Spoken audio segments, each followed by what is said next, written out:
Greetings everybody, coming to you from my 2014 Mercedes-Benz GLK250 Bluetec diesel. As of this writing, 163,317 miles.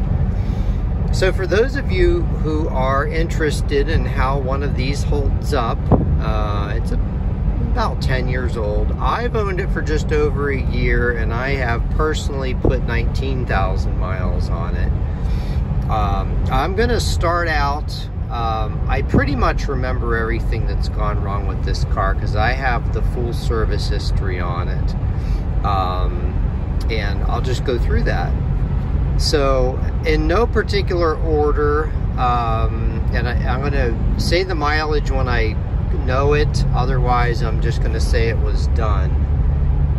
So somewhere around 98,000 miles, the charge air pipes were replaced. There was like a boost leak in one or both of those, so that was done. And keep in mind, this car was driven through 10 Pennsylvania winters, and as near as I can figure, driven hard and put away wet. Well, looks like we got some traffic drama here. I hate when the trucks let that happen. They basically, those tires fall off and then they just keep driving like there's nothing to it. It creates an obvious hazard for people. But anyway, yeah, so it's starting to get the subframe rust as well, but I actually had that in there for a recent inspection, and it's good for now. So, but the rust did eat up the rear springs. I think one of them was broken, so they replaced both of them. And then this car had the AEM done at 119,000 miles in 2021. And then under that, it had the DEF nozzle replaced. That covered that. And this is, again, all prior ownership. This is before I got it. And then they also had to replace the DEF heater. And from what I've found, that is something that goes out on every modern diesel. It doesn't matter who makes it. Usually around the 4 to 7 year mark. If it hasn't been done, it will go bad. To varying costs, but never cheap. I think on this car they had the dealer do it, and it was like 1,500 bucks. So, yeah. And then it had on the right side, the lower control arm bushing, they're fluid filled. And eventually they leak, so that was replaced. And then they replaced the sway bar links, or bushings, or something like that. End links. I don't know exactly what they're called. And as far as I can remember, that's it. So that took it up to 144,000 miles when I bought it. And incidentally, I've put more miles on this car than I have any other car since COVID. This has become one of my top 5 favorite cars of all time. Now, since I owned it, the 1 year and 19,000 miles, also continues the trend of reliability. Not perfect though. A couple minor things, and then I'll get into what was covered under warranty. So one of the main reasons I wanted to buy one of these modern diesels was that it would have the AEM warranty. And if you don't know what that is, look it up. It's super comprehensive, 4 years, 48,000 miles, and I'll go into more about that in a bit. But other than that, the two things that happened have nothing to do with the drivetrain. One was the door lock on the driver's side stopped unlocking and locking, or it became intermittent. So when we would go out, couldn't lock the car. So I got that addressed. And then the other thing was actually for quite a while I noticed a creaking when I would go over slow speed bumps. It just gradually kept getting worse and worse and worse. I had multiple shops inspect the front end, and everybody said, oh, everything looks good. But turns out, you recall previously, the right lower bushing was replaced. Well, this was for the left one. The dealer found that when they had that in there for something else.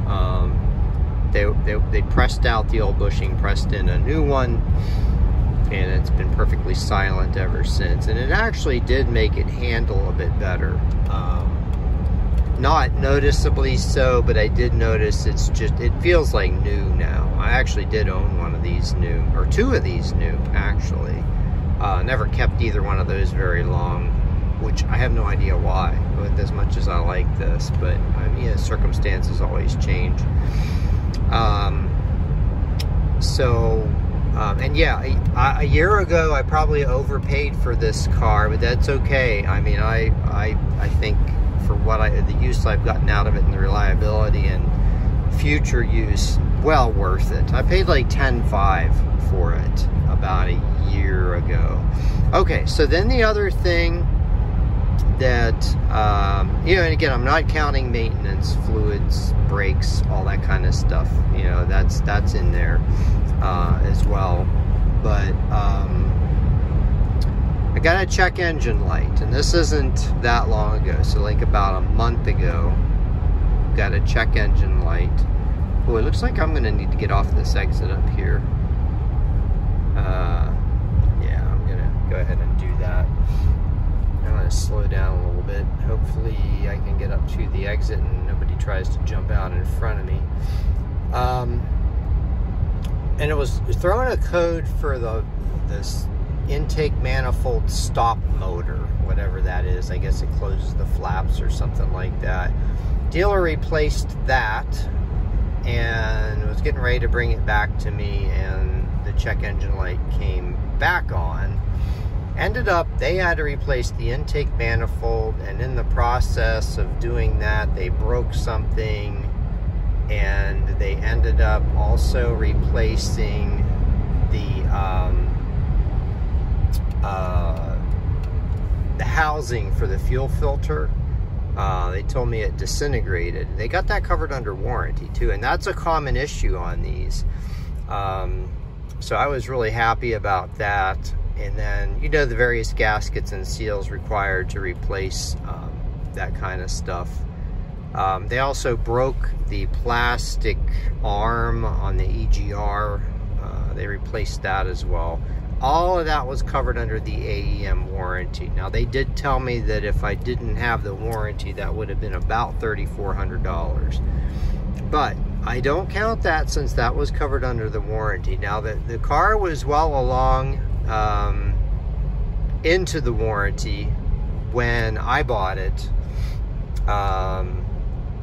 and I only have about 4,000 miles left on the warranty. Now, all that work was done about 1,000 miles ago. I haven't had any additional check engine lights or anything like that. It all seems to be doing pretty well. The car's on its original water pump. Never had any issues with the timing chain. The car's had anywhere between 10 and 14,000 mile oil changes. So I don't know if this OM651 is just new enough that it doesn't have timing chain issues. I have heard of that in some other ones, but I don't know what oil those people used or how the car was driven or whatever. Yeah, I do know this car has always had the proper oil and always changed at 10 or before, with the exception of when the people traded it into the dealer I bought it from. They let it go up to 14,000. And then on my first oil change, looks like we got a right lane driver here. On my first oil change, I went 11,000, and then I did a Blackstone report, and it came out pretty good. There were a couple metals that were a little higher, but that may have something to do with the 14,000 mile oil change. So I'm gonna check it again. I've got, well, let's see, 123, click, 2,300 miles. I actually ordered the oil already. I think I got Total Quartz. That's what I used to use in my diesel cruise.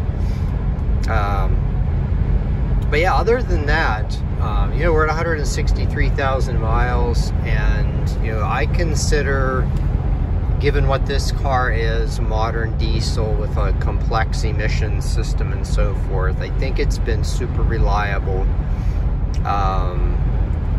You're going to have cars that are more or less reliable, gasoline and diesel, but yeah, I think this is a well-built car, except maybe the body and subframe. Due to the recalls or extended warranty on the subframe, 20 years, unlimited miles, covers a lot of models. So if you have a Mercedes from this era, or late 2000s, is that right? Yeah, late 2000s, early 2010s, and you have a rusty subframe, check with Mercedes-Benz, because you may be able to get it fixed for free. A lot of people that have these cars don't know it. I actually saw somebody on Craigslist was selling a C-Class, and I want to say it was a 2011, and they were selling it dirt cheap because they said it has a rear subframe issue. I messaged them and told them, hey, you know, you can get that fixed for free. And I actually felt really good at their reply, because they looked it up and they're like, thank you, you're a lifesaver. So, yes, you know, it's 50-50. Somebody could have bought that and flipped it and made a lot of money on it.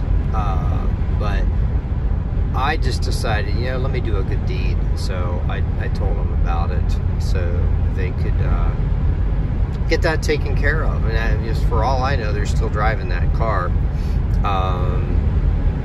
All right, so anyway, that, as far as I can tell, is the complete history of this car. And this is going to be my primary driver.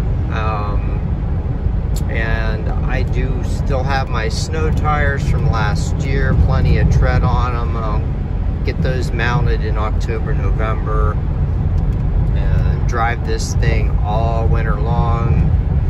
And every spring I'm going to check the subframe. I think the criteria for replacement is that you have to have a hole in it. And there was only one spot on mine that was getting close, but it didn't go all the way through, so they couldn't do anything about that. Drop the speed a little bit because we got a speed limit change. All right. Well, anyway, if you have one of these, drop a comment. Let me know, especially if you've got some videos about it. I'd love to hear about other people who own these cars, or cars with the OM651, what your experience has been. All right, have a great day. Oh, it actually looks like I spoke too soon. I literally just finished the video, made a couple stops, and it's back on. So my S350's at the dealer right now and getting the oil cooler seals done. So when that's done, I'll swap cars again. So it's going to be interesting. I'm going to pull the codes to see what that says. All right, wrapping up the scan. We have a NOx sensor issue.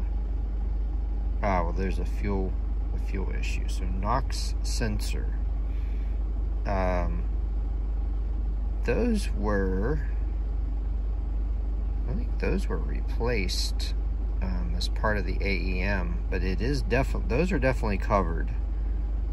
So looks like I'm getting a new NOx sensor or two.